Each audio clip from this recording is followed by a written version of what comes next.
আসসালামু আলাইকুম সুধী মণ্ডলী।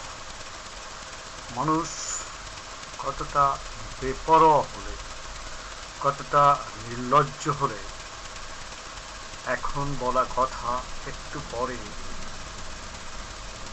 ভুল পাল্টে দিতে পারে, তাই বর্তমান সরকারকে না দেখলে কেউ কখনো আমরা বুঝতে পারতাম না। যে তারেক জিয়া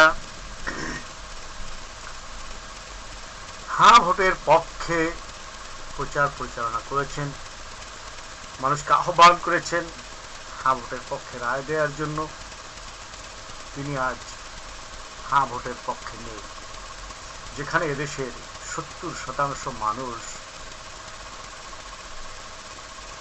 হ্যাঁ ভোটের পক্ষে রায় দিয়েছে, অনেকে তার কথায় উদ্বুদ্ধ হয়ে রায় দিয়েছে, আজ তিনি সেখানে নেই। যেখানে তারেক জিয়া, সালাউদ্দিন সাহেব, আন্দালিব রহমান পার্থ, এরা সবাই ৭২-এর সংবিধানকে একসময় ছুঁড়ে ফেলে দিতে চেয়েছিলেন। শুধু তাই নয়, প্রয়াত প্রধানমন্ত্রী বেগম খালেদা জিয়া তিনি নিজেও এই ৭২-এর সংবিধানকে ছুঁড়ে ফেলে দিতে চেয়েছিলেন। যদি গণমানুষের সরকার, জনতার সরকার যদি ক্ষমতায় আসে, তাহলে তিনিও চেয়েছিলেন এই সংবিধান ছুঁড়ে ফেলে দিতে। তাহলে কি আমরা ধরে নেব যারা এখন আপনারা যারা ক্ষমতায় এসেছেন, আপনারা জনমানুষের সরকার নন? নাকি আমরা ধরে নেব যে আপনাদের কথার কোনো গুরুত্ব বা মূল্য নেই, আপনাদের নেত্রীর কথার কোনো গুরুত্ব বা মূল্য নেই? ধরে নিলাম, তর্কের খাতিরে ধরে নিলাম, আপনাদের নেত্রী প্রয়াত হওয়ার সঙ্গে সঙ্গে তার নেতৃত্ব, তার নেতৃত্বের গুণাবলী, তার কথার গুরুত্ব সব কিছু আপনারা দাফন করে দিয়েছেন। কিন্তু আপনারা তো জীবিত, আপনারা তো আপনাদের কথা রক্ষা করার জন্য হলেও এই ৭২-এর সংবিধানকে ছুঁড়ে ফেলে দেওয়ার কথা। এই অমোঘ সত্য, এই সাধারণ সত্য এদেশের আম জনতা বুঝতে পারছে, আর আপনারা বুঝতে পারছেন না, ঠিক তা নয়। আপনারা বুঝেও না বোঝার ভান করছেন, অর্থাৎ আত্মপক্ষ সমর্থনের জন্য আপনারা চরম মুনাফিকি বা বেঈমানি এর আশ্রয় নিচ্ছেন। অবশ্যই অবশ্যই আত্মপক্ষ সমর্থন করার অধিকার সবারই আছে, কিন্তু সেটা যদি হয় অযৌক্তিক, অমানবিক, তাহলে এর চেয়ে বড় ধৃষ্টতা, এর চেয়ে বড় লজ্জাজনক আর কিছু আছে বলে আমার মনে হয় না।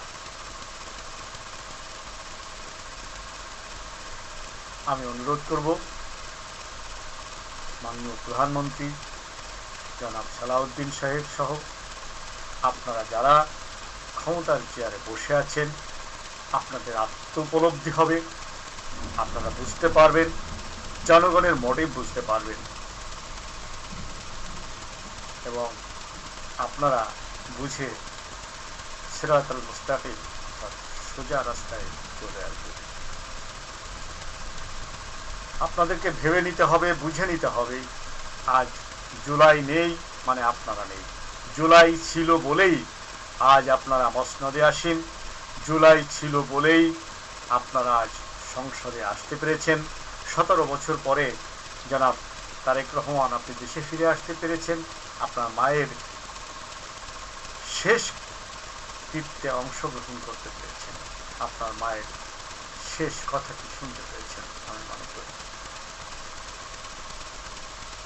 সেই দিক বিবেচনায় আপনাদেরকে অবশ্যই অবশ্যই আপনাদের দেওয়া ওয়াদা রক্ষা করার জন্য এদেশের জনগণের অধিকার পুনরুদ্ধারের জন্য কাজ করে যেতে হবে। আর একটা বিষয় বলে রেখে, সেটি হচ্ছে এদেশে আন্দোলন কিন্তু আপনার মতো কোনো নেতারা করে নাই। এদেশে আন্দোলন কোনো বড় লিডাররা, প্রথম সারির কোনো লিডাররা কিন্তু আন্দোলনের সময় পথে ছিল না, রাজপথে ছিল না।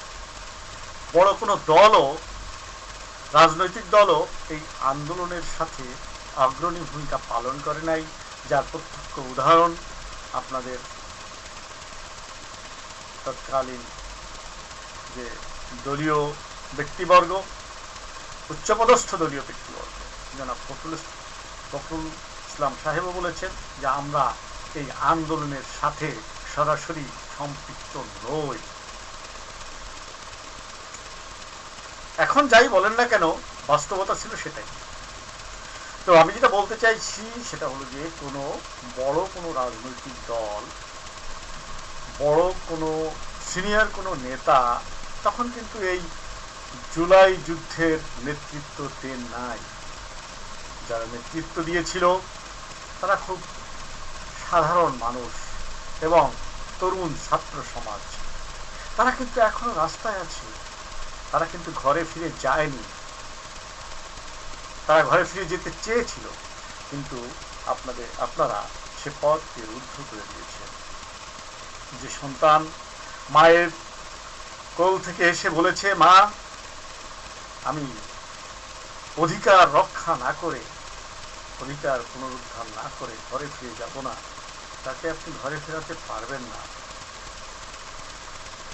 যে কোনো উপায়ে হোক সে জেগে উঠবে।